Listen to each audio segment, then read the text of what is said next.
அண்ணாமலையோட அம்மா வீட்டுக்கு வந்திருக்காங்க. மீனா கேக்குறாங்க, பாட்டி நீங்க எப்படி இருக்கீங்க? பாட்டி கேக்குறாங்க, யாரும்மா நீ? ஸ்ருதி கேக்குறாங்க, பாட்டி என்ன இப்படி கேக்குறீங்க?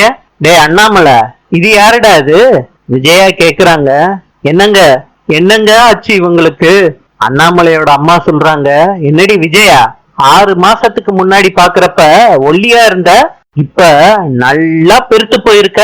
அண்ணாமலை சொல்றாரு, இப்ப அம்மாவுக்கு நடந்தது எதுவும் ஞாபகத்துல இல்ல. விஜயா இத கேட்டதும் வெகுபாடு படுறாங்க. என்னங்க, ஏற்கனவே இந்த வீட்டுல ஏகப்பட்ட பிரச்சனை, இதுல இது வேறையாங்க. நாளை சந்திப்போம்.